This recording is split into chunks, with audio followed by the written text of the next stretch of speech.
I didn't hit rock bottom, but I definitely hit a point where I had 0 F's left to give. And honestly, I think that changed everything. Hey y'all, it's your podcast bestie Jama again, and today we're talking about why I needed a midlife reset, even when everything looked completely fine on the outside. If you were here for my last season, you probably heard me start to touch on some of this. Maybe a little off topic for that podcast, if we're being honest, but I think it was already starting back then. And when I wrapped up in December, I remember saying I didn't really know what was coming next, and I was actually okay with that, which for me is so not normal. Because from the outside, nothing really was wrong. I've built a business, I've stayed consistent for years, I've run over 20 marathons, I'm disciplined, I show up, I do all the things. So this wasn't one of those everything is falling apart moments. But I do want to be clear about something. I wouldn't say I fell apart, but I definitely went through that phase last year where I was like, y'all, I have 0 F's left to give. This is a clean show after all. And not in a reckless way, more like in a I can't keep forcing things that don't feel right to me anymore kind of way. I knew changes were coming. I knew some things in my life needed to shift.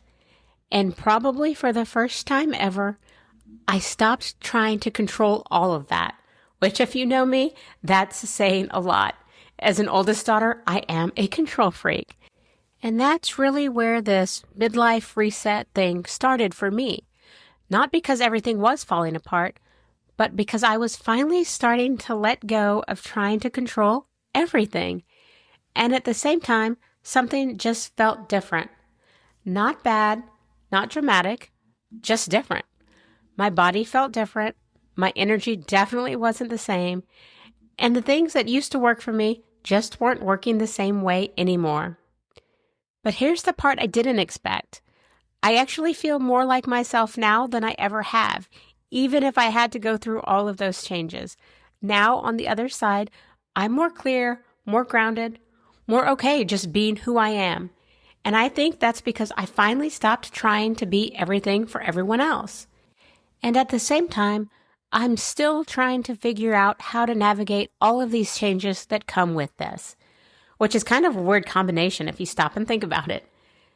And this is where it really started to click for me.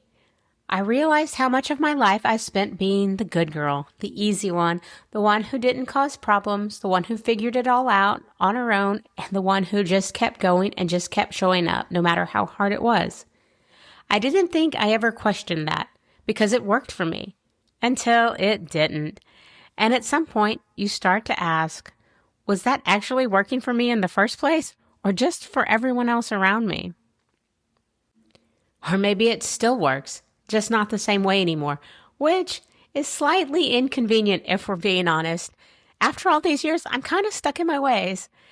And even with running, I've been a runner for over 35 years now. That's my thing, y'all. And now I'm having to adjust, not because I want to, but because my body was like, hey, we're doing things different now.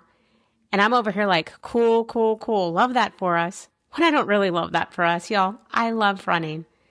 So this episode isn't about having everything figured out. Trust me, I clearly don't. It's really just about acknowledging these shifts. That moment where you realize something is changing and you can either ignore it or you can start paying attention to it and leaning into it. And that's really what this podcast is going to be. Not me having all the answers, because again, trust me, I don't. But me talking through what this actually looks like in real time, because things are constantly changing now at this point.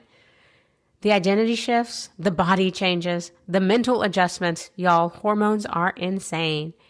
And figuring out how to move forward in a way that actually feels aligned, instead of just doing what I've always done before. Because I didn't think this is something that gets talked about enough, especially not this version of it. Not falling apart, not starting over, just shifting. Make sure you're following me, Midlife Reset with Jama Pantel, so you don't miss what's coming next, and I'll see you in the next episode, because it turns out evolving is just a little more complicated than we originally thought.